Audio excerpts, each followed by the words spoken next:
Tall, beautiful, and fair, his appearance was met with a sound of approval and tension.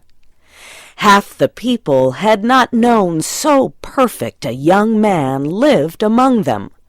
No wonder the princess loved him.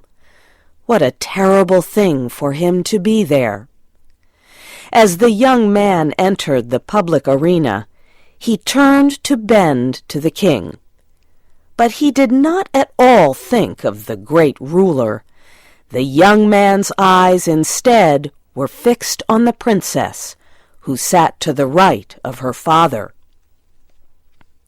From the day it was decided that the sentence of her lover should be decided in the arena, she had thought of nothing but this event.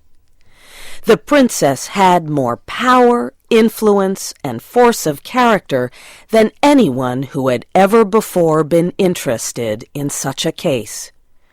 She had done what no other person had done. She had possessed herself of the secret of the doors. She knew behind which door stood the tiger and behind which waited the lady. Gold and the power of a woman's will had brought the secret to the princess. She also knew who the lady was. The lady was one of the loveliest in the kingdom. Now and then the princess had seen her looking at and talking to the young man. The princess hated the woman behind that silent door. She hated her with all the intensity of the blood passed to her through long lines of cruel ancestors. Her lover turned to look at the princess. His eye met hers as she sat there, paler and whiter than anyone in the large ocean of tense faces around her. He saw that she knew behind which door waited the tiger and behind which stood the lady. He had expected her to know it. The only hope for the young man was based on the success of the princess in discovering this mystery. When he looked at her, he saw that she had been successful, as he knew she would succeed. Then his quick and tense look asked the question, "Which?" It was as clear to her as if he shouted it from where he stood. There was not time to be lost. The princess raised her hand and made a short, quick movement toward the right. No one but her lover saw it. Every eye but his was fixed on the man in the arena.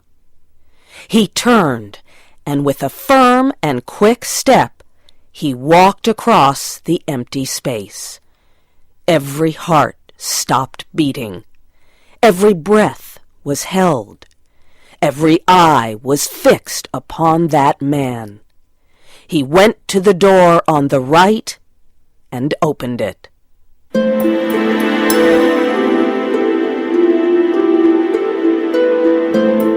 Now, the point of the story is this.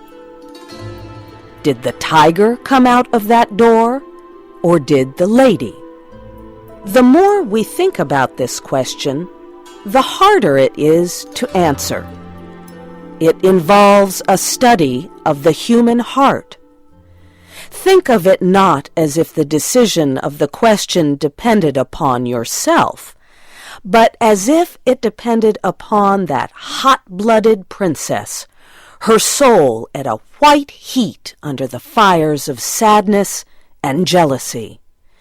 She had lost him, but who should have him?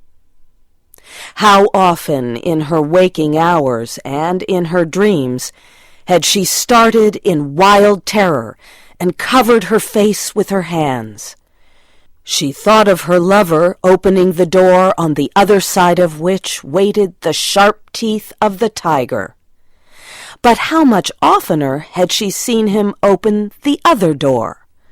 How she had ground her teeth mouth and torn her hair when she had seen his happy face as he opened the door of the lady. How her soul had burned in pain when she had seen him run to meet that woman with her look of victory. When she had seen the two of them get married, and when she had seen them walk away together upon their path of flowers, followed by the happy shouts of the crowd, in which her one sad cry was lost. Would it not be better for him to die quickly and go to wait for her in that blessed place of the future? And yet, that tiger, those cries, that blood! Her decision had been shown quickly, but it had been made after days and nights of thought. She had known she would be asked, and she had decided what she would answer, and she had moved her hand to the right. The question of her decision is one not to be lightly considered, and it is not for me to set myself up as the one person able to answer it. And so I leave it with all of you. Which came out of the open door, the lady or the tiger?